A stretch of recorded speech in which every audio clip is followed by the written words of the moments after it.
50 to 80% discount సరే, నాణ్యత ఉందా? Don't worry. ఏ ఫ్యాక్టరీలో అయితే మిగతా బ్రాండ్స్ మందులు తయారు చేయబడతాయో అదే ఫ్యాక్టరీలో మెడ్ప్లస్ బ్రాండ్స్ మందులు కూడా తయారు చేస్తారు. Best quality, best price, always MedPlus.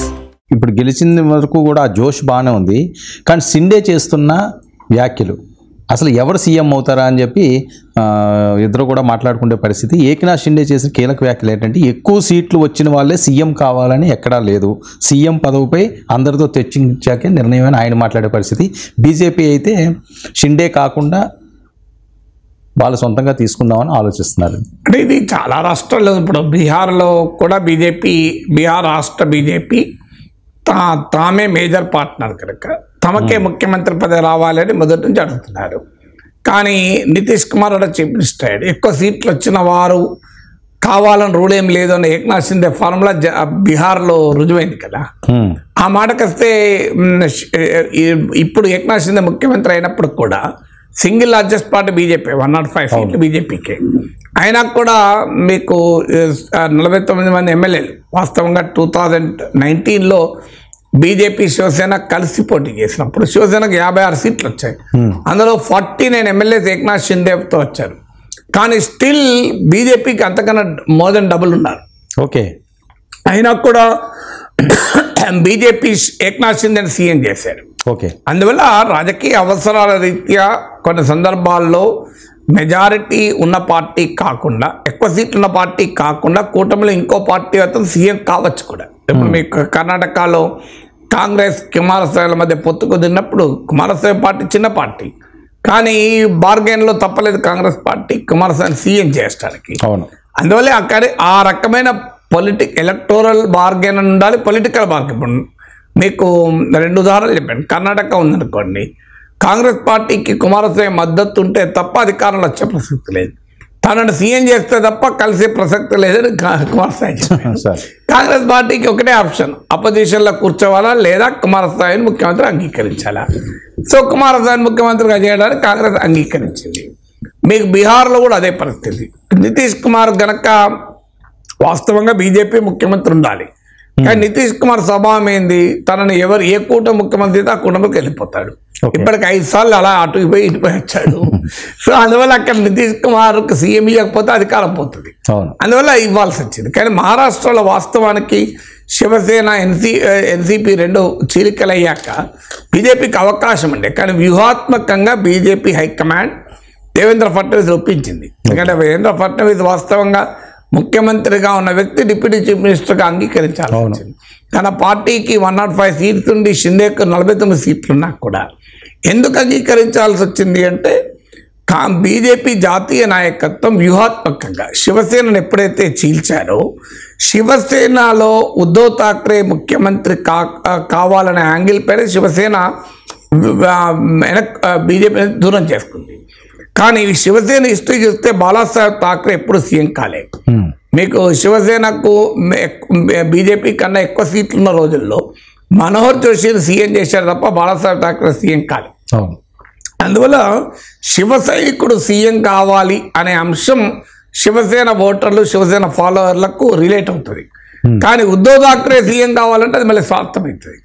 So ఎప్పుడైతే ఏకనాథ్ షిండేని సీఎం చేసి ఉండకపోతే ఉద్ధవ్ ఠాక్రే ఆర్గ్యుమెంట్ బలపడేది, చూడండి శివ సైనికుడు సీఎం కాలేదు అని. కానీ బీజేపీ వ్యూహాత్మకంగా ఆ అవకాశం ఉద్ధవ్ ఠాక్రేకి ఇవ్వకుండా, అంటే శివ సైనిక్ అనే సెంటిమెంట్ను ఉపయోగించి ఉద్ధవ్ ఠాక్రే బలపడకుండా చేయడానికి తెలివిగా ఏకనాథ్ షిండేని ముఖ్యమంత్రి చేసింది. ఏకనాథ్ షిండేని ముఖ్యమంత్రి చేయడం ద్వారా శివసేనలో ఉండే క్వశ్చన్, శివ సైనికుడే సీఎం కావాలి అనే ఫ్యాక్టర్ ఉద్ధవ్ ఠాక్రేకి ఉపయోగపడలేదు. ఇక నేను సీఎం కావాలనే ఫ్యాక్టర్ ఏమైనా ఉంటే ఉండొచ్చేమో. సో అది ఇప్పుడు రుజువైంది కూడా ఈ ఎలక్షన్స్లో. మీకు క్లియర్గా ఉద్ధవ్ ఠాక్రే కన్నా ఏకనాథ్ షిండే చాలా ఎక్కువ మచ్ మోర్ పర్ఫార్మ్ చూపెట్టాడు. అందువల్ల శివసేనలో ఇప్పటిదాకా ఉద్ధవ్ ఠాక్రే రైజ్ చేసిన రివోల్ట్ 2019లో బీజేపీతో కలిసి ఉన్నా కూడా తర్వాత ఎన్నికల ఫలితాలు అయ్యాక విడిపోవడానికి కారణం ఏంటి, శివసేనకుడు సీఎం కావాలన్నది మా శివసైనికుల కోరిక. వాస్తవంగా శివసేన కన్నా బీజేపీకి ఎక్కువ సీట్లు ఉన్నాయి. అమిత్ షా అంగీకరించాడని ఉద్ధవ్ ఠాక్రే చెప్పాడు, అంగీకరించలేదని బీజేపీ వాదన. ఏదన్నా సెంటిమెంట్ ఏంటి, శివ సైనికుడు సీఎం కావాలి అని. ఆ సెంటిమెంట్ను తనకు అనుకూలంగా ఉపయోగించుకోలేకపోయాడు ఉద్ధవ్ ఠాక్రే. ఎందుకంటే ఎప్పుడైతే ఏక్నాథ్ షిండే సీఎం అయ్యాడు, శివసైనికుడే కదా, అంటే ఉద్ధవ్ ఠాక్రే తన స్వార్థం కొరకు చేస్తున్నాడు కదన్న వాదన మొదలైంది. అందులో ఏక్నాథ్ షిండే నాయబ్ సింగ్ సైని లాగా ఊహించిన దానికన్నా బెటర్ పర్ఫామ్ చేశాడు. పొలిటికల్గా పర్ఫామ్ చేశాడు, ఆర్గనైజేషనల్గా పర్ఫామ్ చేశాడు, గవర్నెన్స్ లాగా కూడా బెటర్ పర్ఫామ్ చేశాడు. ఆయన ఏదో ఉత్సవ విగ్రహం లాగా పెట్టారు అనుకున్నారు, కానీ చాలా ఎఫెక్టివ్గా పనిచేశాడు. ఆయన కూడా ఇప్పుడు గెలుపులో ముఖ్యమైన కారణం. ఇప్పుడు మల్లికార్జున ఖర్గేని పెట్టినప్పుడు అలాగే అనుకున్నాం మనం. చాలా మంది విశ్లేషణలు వచ్చాయి, రబ్బర్ స్టాంప్ ప్రెసిడెంట్. కానీ Kharge prove to be an asset for the Congress party. So అందువల్ల ఇప్పుడు ఇక్కడ ఏక్నాథ్ షిండే కూడా అసెట్ చేసుకోగలిగాడు. కానీ ఇప్పుడున్న ఎలక్టోరల్ కాంబినేషన్లో ఆల్రెడీ ఎలక్టోరల్గా చూస్తే బీజేపీ సీఎం కావడానికి అడ్వాంటేజ్. ఎందుకంటే బీజేపీకి 125 ఆ రేంజ్లో వస్తుంటే 55 రేంజ్లోనే శివసేనకు వస్తున్నాయి. సో 35, 30, 38, 37 రేంజ్లో ఎన్సీపీకి వస్తున్నాయి. సో అందువల్ల చాలా క్లియర్గా ఎన్సీపీ శివసేన కలిసినా కూడా బీజేపీ కన్నా తక్కువే. అందువల్ల అది first reason BJP CM claim చేసుకోవడానికి.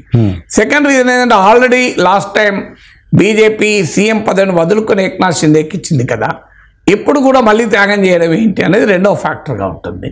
మూడో ఫ్యాక్టర్ ఏంటి అంటే దేవేంద్ర ఫడ్నవీస్ పాత్ర కూడా ఈసారి బీజేపీ గెలిపించడంలో ఏక్నాథ్ షిండే ఫ్యాక్టర్ ఏదో కొంత ఉపయోగపడమాట నిజం, కానీ దేవేంద్ర ఫడ్నవీస్ నాయకత్వం కూడా చాలా క్లియర్గా గెలవడానికి కారణమైంది.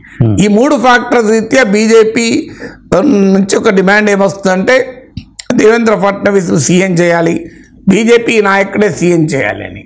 కానీ ఇది ఎలక్టోరల్ ఫ్యాక్టర్స్ చూస్తే, కానీ పొలిటికల్ ఫ్యాక్టర్స్కి వచ్చే వరకు ప్రధానమైన సమస్య ఏమవుతుందంటే cost combination.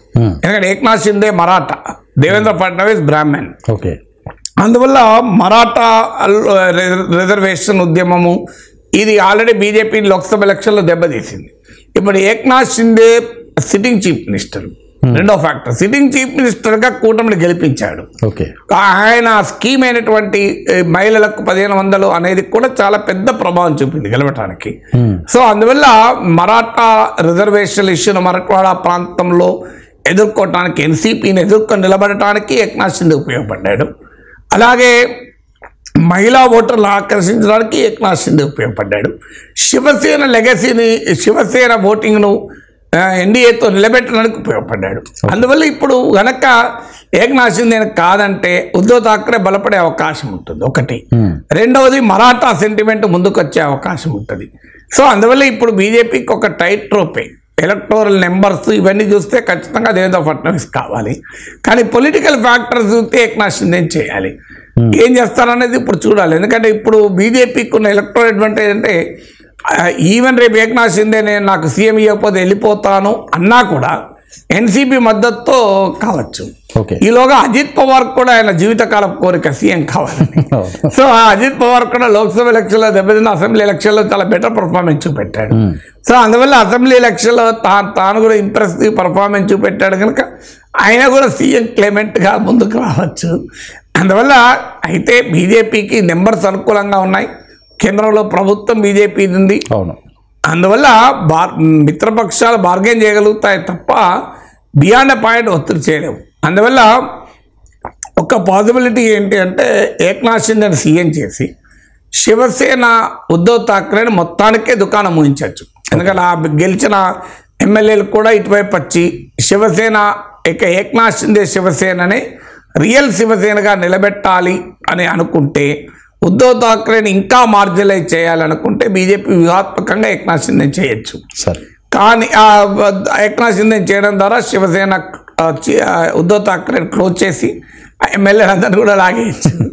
Even Sharad Pawar నాయకత్వంలో ఎన్సీపీలో ఎమ్మెల్యేలను కూడా లాగేయచ్చు. సో ఈ శేష కార్యక్రమం అంటారు, మిగిలింది పూర్తి చేసే పని క్లీనప్ కార్యక్రమం చేయొచ్చు. సో చూడాలి, వెరీ ఇంట్రెస్టింగ్ క్వశ్చన్. ఇప్పుడైతే అటు ఇటు కూడా బలమైన ఫ్యాక్టర్స్ ఉన్నాయి. దేవేంద్ర ఫడ్నవీస్ విషయానికి వచ్చినా, ఏక్నాథ్ షిండే విషయానికి వచ్చినా బలమైన ఫ్యాక్టర్స్ అయితే ఉన్నాయి.